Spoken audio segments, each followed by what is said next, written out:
Hey everyone, Kyle Goethe here from GoatheFilmReviews.com with another unboxing video for you. We return to the realm of Criterion today for a set that I've been anxiously awaiting opening up and watching. I'm planning my first film from this set probably this Sunday. For those of you that don't know, I do Sunday morning movies with Goku, where me and my cat Goku drink some coffee and we watch a dignified film. Usually just one that has a lot of subtitles and I gotta hit it right in the morning when I'm really awake. Or sometimes my wife just isn't interested in some of the stuff that Criterion has, and it's just time. It's time when everyone's asleep in the house. It's very quiet. I can turn on the surround sound, watch some cinema. So I get it, I'm a douche, whatever.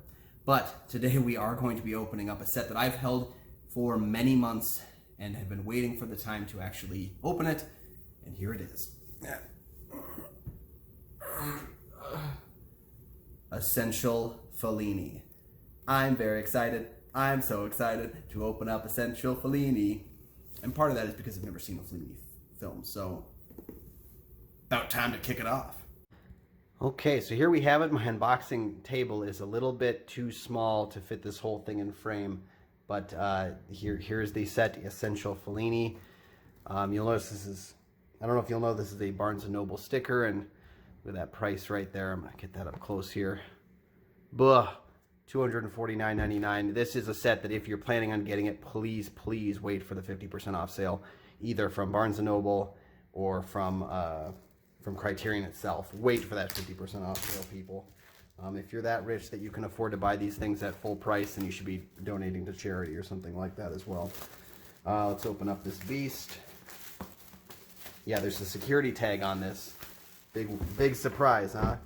Although I gotta say, if you're stealing Fellini, you're probably doing something right. I'm just kidding. Don't steal, folks. That's be wrong. All right, so here's the set. Well, there is a back matter on here as well. I thought this was actually staying on, but I'll go ahead and pull that off here as well. Wow, what a gorgeous looking set. Woo! Good time. I don't know if I mentioned this in the opening, but I've never seen a Fellini film, so this is a big deal for me to have this set. I don't think it has a spine number either, so take that as you will. Ooh, look at that. That's so pretty. The inside is fairly simple, black. Got that kind of checkerboard look to it, but yeah, that is the full set when you open it up. I like when they have this as well. So this must be the book. This is the book. Oh goodness, these movies are all over the place. And we're trying to be professional here. So very much like the Godzilla set, they're presented in these kind of sleeve-looking items. So real quick, I'm just gonna hoot this out of the way. We'll come back to that. Don't worry, it's still here. This right here is the actual set of films. As you can see, I'm just gonna go over here. Variety Lights, which is the first one, 1950, 97 minutes, black and white, in Italian. The White Sheik, 1952, 86 minutes, black and white, in Italian. I'm gonna butcher these names, so just know that in advance. I Vitelloni, 1953, 108 minutes, black and white, in Italian. La Strada, 1954, 108 minutes, black and white, in Italian. Il Bidone, 1955, 113 minutes, black and white, in Italian. Knights of Cabiria, 1957, 117 minutes, black and white, in Italian. La Dolce Vita, which is one that most people would know, 1960, 174 minutes. What have I gotten myself into? Black and white in Italian. 8.5, 1963, 138 minutes, black and white, in Italian, English, French, and German. So those ones right there. But wait, there's more. 15 discs. God, you gotta love Criterion. Juliet of the Spirits, 1965, 145 minutes, color in Italian. Fellini Satyricon, 1969, 129 minutes, color in Italian. Roma, that's not the new Roma, that's a different Roma. 1972, 120 minutes, color in Italian. Amarcord, 1973, 123 minutes, color in Italian. I think that one is an early, like maybe spine number 4 or something like that with Criterion Collection. And The Ship Sails On, 1983, 128 minutes, color and black and white in Italian. Intervista, 1987, 106 minutes, color in Italian. And then Marcello Mastroianni. I got this wrong. Let's be real. I remember 1997, 193 minutes, color in Italian. So that's the other side of the box right there. Pretty simple layout of the movies themselves. The discs are very simplistically placed out, but you know there's nothing wrong with that. So it's a nice looking book within the confines of the set. Let's carry this over here and see what we've got in here. So, okay, so the essential guide to the films. So you remember how I said in previous books, like even if you don't see a lot of special features, there is a lot of good stuff in here, breaking down each of these films. Wow, we're not going to be able to spend a ton of time on it, but let's just look through kind of each one as we go. There's an introduction right here. That's always nice. The films, variety lights. And then, oh, here's the special. I wanted to highlight special features. So, Fellini, I'm a Born Liar, a feature-length documentary from 2002 by Damien Pettigrew that provides an unorthodox introduction to Federico Fellini's life and work and features extensive interviews with the director himself. Also, the first episode of Second Look, Andre Delvau's 1960 series of interviews with Fellini for Belgian television. And the second film is The White Sheik, as we mentioned before. That has interviews from 2002 with actors Brunella Bovo and Leopoldo Trieste, and Fellini friend and collaborator Moraldo Rossi. It also has archival audio interviews of Fellini and his friends and family conducted by critic Gideon Bachman. Disc 3 has I Vitelloni. The special features are here. Vitellonismo, a 2004 documentary featuring interviews with actors Leopoldo Trieste and Franco Interlenghi, assistant director Moraldo Rossi, Fellini biographer Tullio Kazik, Fellini friend Vincenzo Mollica, and former director of the Fellini Foundation Vittorio Morini. It also has a presentation of the ephemera from the Felliniana archive of collector Don Young, the second episode of Second Look, the 1960 series of interviews with Fellini for Belgian television, and the trailer for the film. Disc 4 has La Strada, and that's got an introduction from 2003 by filmmaker Martin Scorsese. Oh, look, it's Marty.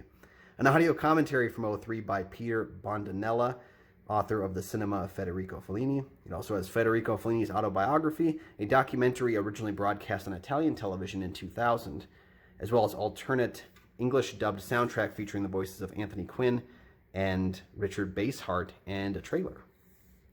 Disc 5 has Il Bidone, which doesn't have a ton of stuff. It's got an audio commentary, though, with Fellini scholar Frank Burke. If you have a commentary, you've won me over already. An interview from 2013 with filmmaker Dominique Deluche. Disc 6 has Knights of Cabiria, and that has Giulietta Messina, The Power of a Smile, an hour-long documentary from 2004. The third episode of Second Look, interview from 1999 with filmmaker Dominique Deluche, audio interview from 98 with producer Dino De Laurentiis, and trailers. Disc 7, of course, has La Dolce Vita. This is going to have a lot more, I knew it. Interview from 2014 with filmmaker Lena Wertmuller, an assistant director on the film. Interview from 14 with scholar David Forgax, I don't know, about the period in Italian history when the film was made. Interview from 14 with journalist Antonello Sarno. Interview from 65 with Fellini himself. Presentation of La Dolce Vita ephemera from the Felliniana archive of collector Don Young. Video essay from 2014 by filmmaker Kogonada. The fourth episode of Second Look. We might have the whole series here. And a documentary from 2009 by Antoine de Gadameron on the making of La Dolce Vita, featuring archive footage and interviews with actor Anouk Ami and assistant director Dominique Deluche, among others. Okay, disc 8, 8.5. Disc 8 is 8.5. Which again, it's a big one. There's gonna be a lot of stuff there. Introduction from 2001 by filmmaker Terry Gilliam. Commentary from 2001 with critics Gideon Bachman and Antonio Monda. The Last Sequence, a 2003 documentary on Fellini's lost alternate ending for 8.5. Nino Rota, Between Cinema and Concert, a 93 documentary about Fellini's longtime composer. I know Nino Rota. Interviews from 2001 with the actor Sandra Millo, filmmaker Lena Wertmuller, and cinematographer Vittorio Storaro. Rare photographs from Bachman's collection, a gallery behind the scenes and production photos, and a U.S. theatrical trailer. Juliet of the Spirits is disc 9. That's going to have a 4K restoration of Toby Dammit, Fellini's contribution to a 68 omnibus film based on tales by Edgar Allan Poe. Fellini, A Director's Notebook, a film by Fellini from 1969, newly restored in 4K. A Reporter's Diary, Zoom on Fellini, a behind-the-scenes documentary. And Familiar Spirits, a 1969 interview with Fellini by 8.5 actor Ian Dallas, and a trailer. Fellini Satyricon, which has an audio commentary from 2014 featuring an adaptation of Eileen Lanute Hughes' 1971 memoir on the set of Fellini Satyricon, a behind-the-scenes diary. Ciao Federico, Gideon Bachman's documentary shot on the set of Fellini Satyricon. A archival interviews with Fellini interview from 2011 with cinematographer Giuseppe Rotuno. Documentary from 2014 about Fellini's adaptation of Petronius's work, featuring interviews with classicist Luca Canali, a consultant on the film, and Joanna Paul. It also has an interview from 2014 with photographer Mary Ellen Mark about her experiences on the set and her iconic photographs of Fellini in this film. Presentation of Fellini Satyricon ephemera from the Felliniana archive of Collector Damiana, and a trailer. Roma, disc 11. Features an audio commentary from 2016 by Fellini scholar Frank Burke, deleted scenes, 2 interviews from 2016, one with Paolo Sorrentino and with poet and Fellini friend Valerio Magrelli. It also presents the Roma portion of Felliniana and a trailer. Amarcord, again, this wasn't one of the original films to come out on Criterion, so I'm sure there's a lot in here as well. Yep, an audio commentary from 2006 by film scholars Peter Brunette and Frank Burke. The Secret Diary of Amarcord, a 1974 behind-the-scenes documentary making the film. Deleted scenes. Fellini's Homecoming, a documentary from 2006 on the relationship between the director and his hometown. An interview from 2006 with actor Magali Noel. Fellini's drawings of characters from the film. Presentation of Amarcord ephemera from Felliniana. And the English dubbed soundtrack, as well as a U.S. theatrical trailer. Over here on disc 13, And the Ship Sails On. One single thing, Fellini Racconta, Diary of a Film, a behind-the-scenes documentary from 1983. Disc 14, Intervista. That one's got Fellini's TV and 2003 Italian television documentary on his work in television advertising during the 80s. Fellini Racconta, I'm not even going to try that part, an Italian television documentary produced in 2000 featuring several interviews of the late-in-life Fellini looking back on his career. It also has At Home with Federico Fellini, a 1987 interview with Fellini on the importance of Franz Kafka's unfinished novel, America, to Intervista. Audio interview from the early 60s with actor Marcello Mastroianni and by film critic Gideon Bachman. And these are about the restorations that are there as well. So that's Essential Fellini. Ooh, there's the film guide right there. Is there anything? Oh, okay. So this right here is a book of just essays. Holy crap. You want some reading material? Here's a book of essays for you. My goodness. I don't even know if is there anything I can really do about this. I guess I can say Dreams and Reality, primary sources by Michael Amareda. Rome and Rimini, Imagined Homes by Colm Toybin. Angels and Demons, Life on Earth by Carol Morley. Women and Men, Tough Love by Stephanie Zacharek. Life and Death, There Is No End by Kogonada. And that's it right there. And we got an introduction, I probably should mention that too, by Bilge Abiri. So, wow, that's that's a reading material right there. My goodness. Okay. So, that's our set overall. Just place this right back in here. Oh, it's got that nice burp to it too. And there's our set. So there you have it. Those are the films of Essential Fellini. Opened up, looked at, checked out, checked off, and moved on. I'm going to begin this set watching these one at a time. As I said, full disclosure, have not watched a single Fellini film, so I don't know anything about any of them. So there it is.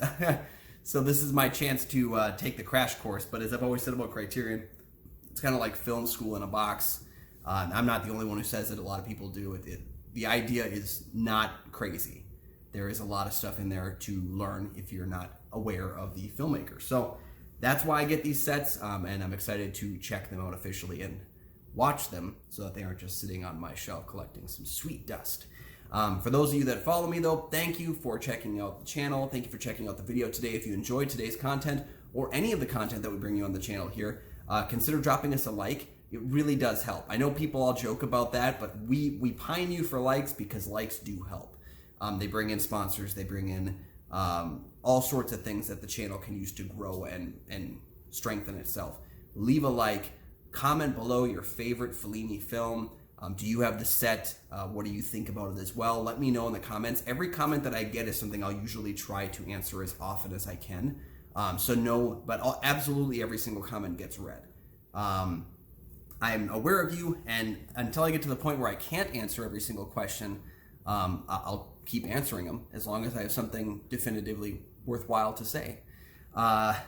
So please like, comment. If you like getting this kind of stuff hand delivered to you, subscribe. Again, subscribers like likes, so very important to a channel. It's a little thing you can do, but it goes a long way here. What do you think about that, Goku? My cat Goku agrees. Please like and subscribe, he says, for kibble.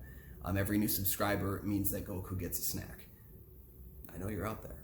And don't forget, too, you can also share the video. Share it on social media. That really helps me out a lot, too. And just kind of engage with the channel. It means the world to me. You can also find Goat Film Reviews on Facebook by searching for Goat Film Reviews. You can follow me at Almighty Goatman on Twitter and Instagram. If you check out the website, goatfilmreviews.com, we recently had our early review for The Suicide Squad dropping, and I'm also gearing up for, of course, the 31 Days of Horror. How many years have I done this? This might be year number 8 for the 31 Days of Horror, so we're ramping up big time for that one again. I've really enjoyed doing that every single year, and I know a lot of my readers have enjoyed that as well. You can also check out Kyle and Nick on Film. In August, we're covering films from the year 2016, and then we're moving on to animated movies next month, and who knows what we have store for October. Probably horror movies. It's going to be horror movies. So we are ramping up on that as well. You can check out Kyle and Nick on Film over here on another YouTube channel. And you can follow that at KN on Film on Twitter or Kyle and Nick on Film on Instagram as well. Lots of ways you can help support the channel here and the content coming from Goat Film Reviews. We do appreciate it, and we'll see you next time.